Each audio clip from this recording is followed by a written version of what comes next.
ici Emmaëlle, la Cave Genot, et bienvenue à Sur le Plateau. Aujourd'hui à l'émission, nous allons expliquer avec Noah Lévesque comment se passe la vie d'un joueur professionnel de hockey. Ensuite, nous parlerons d'un témoignage d'une cheerleader française qui en pratique au Québec avec Esther Faure. Puis nous échangerons sur le recrutement de nouvelles joueuses dans l'équipe de volleyball de D1 du Cégep de Jonquière. Et nous débuterons avec Ariane Chouinard qui va nous parler de comment fonctionne l'équipe de volleyball des Gaillards, mais en division 2 cette fois-ci. Bonjour Ariane. Salut! Donc qui est Marine Raka et quel est son rôle dans l'équipe des Gaillards du Cégep de Jonquière? Dans le fond, Marine Raka, c'est une joueuse de volleyball des deux dans l'équipe des Gaillards du Cégep de Jonquière. Donc elle vient d'Alma et elle joue comme libéraux dans l'équipe pour sa première année. Comment se porte l'équipe jusqu'à présent dans la saison? Dans le fond, ça va super bien leur saison. Ils ont même eu 2 tournois pour l'instant pour un total de 7 victoires, 1 défaite, ce qui est vraiment bon. Il y en a une très, très bonne constance. Dans le fond, on m'explique qu'ils arrivent toujours dans les tournois avec une attitude positive et déterminée pour aller chercher le plus de victoires possible et le plus de plaisir à travers ces parties-là. Et quel est l'objectif principal de l'équipe selon Marine Raka? Marine, elle explique que c'est clairement de devenir la meilleure équipe. Donc, son but, c'est vraiment d'aller chercher la victoire au tournoi provincial qui est au Cégep de Jonquière cette année. Donc, c'est leur gymnase. Donc, ils vont être super à l'aise, super bien avec leurs amis qui vont venir les voir, justement. Et leur but, c'est de surtout battre les équipes provinciales et régionales durant leur saison. Et pourquoi Marine a-t-elle choisi de jouer chez les Gaillards? Dans le fond, elle a vraiment aimé le programme, l'équipe de volleyball, mais y compris son coach. Donc, dans le fond, son entraîneur, il l'a aussi coaché tout au long de son secondaire. Donc, ça crée une certaine proximité, une certaine confiance entre ces deux-là. Donc, aussi, elle a vu aussi la possibilité d'évoluer dans un programme où le volleyball est sur 3 divisions, donc division D1, D2, D3. Parce que oui, le Cégep offre ces 3 niveaux. Donc, elle sent vraiment dans son univers, elle sent à l'aise, elle sent comprise ici au Cégep. Et quelles sont les valeurs importantes pour l'équipe de Jonquière selon Marine? Dans le fond, elle veut vraiment mettre la positivité de l'avant. C'est vraiment important quand on joue au volleyball d'avoir du fun, d'avoir du plaisir entre filles. Aussi, créer des liens solides au volleyball, mais aussi à l'extérieur du volleyball. Donc, elle veut vraiment que tout le monde s'entende bien sur le terrain, durant les entraînements, mais aussi à l'extérieur. Comme ça va certifier une bonne cohésion d'équipe. Puis, ça va clairement améliorer la performance collective pour aller chercher le plus de victoires possible. D'accord, merci beaucoup Ariane. Merci.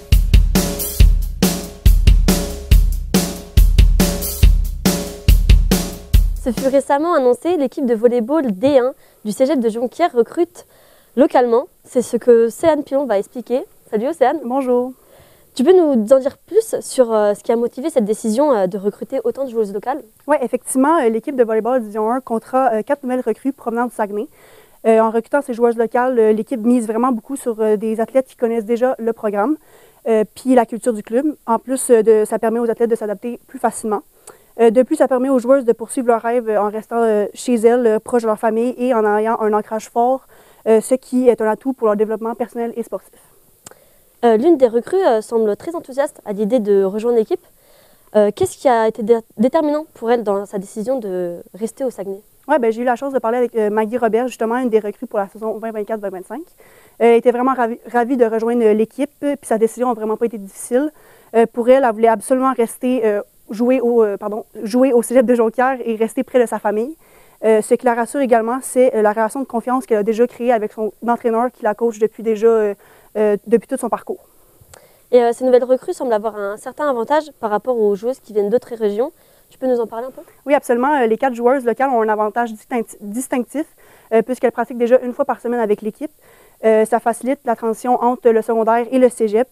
Elle arrive donc déjà avec un niveau de jeu collégial et une certaine adaptation avec l'équipe, ce qui leur permet de s'intégrer beaucoup plus facilement.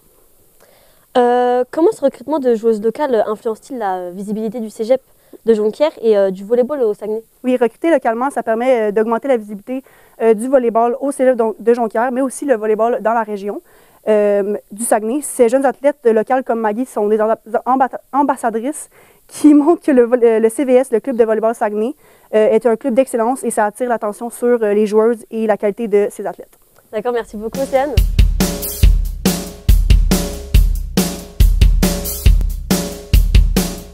Désormais, changeons d'univers pour parler du cheerleading avec Esther Faure. Salut Esther. Salut. Donc de qui tu vas nous parler aujourd'hui? Donc moi aujourd'hui je vais vous parler de Romane Trottignan. Donc c'est une élève au Cégep de Jonquière en première année en gestion de commerce. Elle vient de France, donc c'est une étudiante internationale et elle fait partie cette année de l'équipe de cheerleading du Cégep de Jonquière. Et comment Romane a-t-elle connu le cheerleading en France? Alors il faut savoir que le cheerleading est très peu connu en France comparé à ici, c'est très développé. Donc c'est par le biais du réseau social de TikTok qu'elle a vu des vidéos comme quoi il y aurait des clubs en France qui le pratiquaient. Elle a donc cherché sur le web s'il y avait un club proche de chez elle et elle a trouvé le club de Dijon Cheer, là où elle pratiquera depuis ses 14 ans ce sport. Et qu'est-ce qui a fait qu'elle pensait que le cheerleading était terminé pour elle? Alors en fait, c'était lors d'un de ses derniers entraînements en France, donc c'était cet été. Elle s'est blessée à la cheville en faisant ses éléments de gymnastique. Et en plus de cette blessure, elle a eu un blocage psychologique. Et dans le monde du cheerleading, avoir un blocage, c'est assez compliqué pour continuer. Donc elle a décidé d'arrêter et vraiment de se consacrer sur ses études. Comment a-t-elle eu envie de passer les sélections au cégep et comment elle s'est sentie par rapport à ça? Alors à la base, elle m'a vraiment dit que c'était pas dans son projet de faire les sélections, mais c'est en voyant les vidéos de l'équipe de l'année dernière et vraiment toutes les équipes représentées au cégep, ça lui a vraiment donné envie de les passer. Elle était quand même très stressée à cause de ce blocage-là parce qu'elle pensait vraiment que la gymnastique c'était utile pour faire partie de l'équipe. Et quelle différence fait-elle entre les entraînements ici au cégep et ceux qu'elle faisait en France? Alors elle m'a tout de suite dit qu'il y avait une grande différence sur l'autonomie. En France, c'était très strict et très scolaire, elle m'a dit.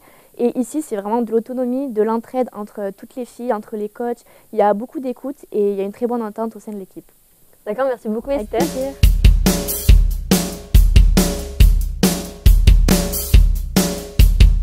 Parlons maintenant d'Alex Bocage, un joueur de hockey professionnel avec Noah Lévesque. Bonjour Noah. Bonjour.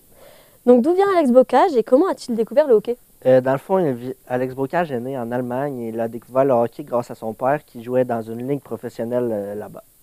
D'accord, et quelle a été l'étape importante dans la carrière de Bocage après son passage dans la Ligue de hockey junior majeur du Québec? Dans le fond, plusieurs diraient que c'est son repêchage, d'être repêché dans la Ligue nationale avec l'Avalanche, mais pour lui, c'est vraiment d'avoir gagné la Coupe du Président. Bien, sa deuxième Coupe du Président, en fait, c'est lorsque tu gagnes les séries de la Ligue junior majeure du Québec. C'est vraiment ça le moment important de sa carrière. D'accord. Comment Alex Bocage a-t-il surmonté sa blessure à l'épaule? C'est sûr que grâce au hockey professionnel, une semaine après sa blessure, il s'est fait opérer. Et ensuite, il est retourné à Trois-Rivières avec ses proches et ça l'a aidé à surmonter ça peu à peu. D'accord. Alex, envisage-t-il une carrière en Europe ou pas du tout? Lorsque je lui ai demandé, il a dit pas du tout. Il a dit il y a des moments à quelque chose et pour moi, ce n'est pas encore le moment. Je suis jeune et je veux faire ma carrière en Amérique du Nord. D'accord. Quelle a été la vision d'Alex Bocage concernant son avenir dans le hockey? C'est sûr qu'il est déçu de ne pas être dans la Ligue nationale, mais il prend chaque expérience pour s'améliorer et devenir le meilleur de soi-même pour atteindre son but final. D'accord, merci beaucoup Noah. Merci. C'est tout pour aujourd'hui. Merci à nos collaborateurs Ariane Chouinard, Océane Pilon, Esther Faure et Noah Lévesque. Merci également à vous, chers téléspectateurs, d'être toujours à l'écoute. À bientôt.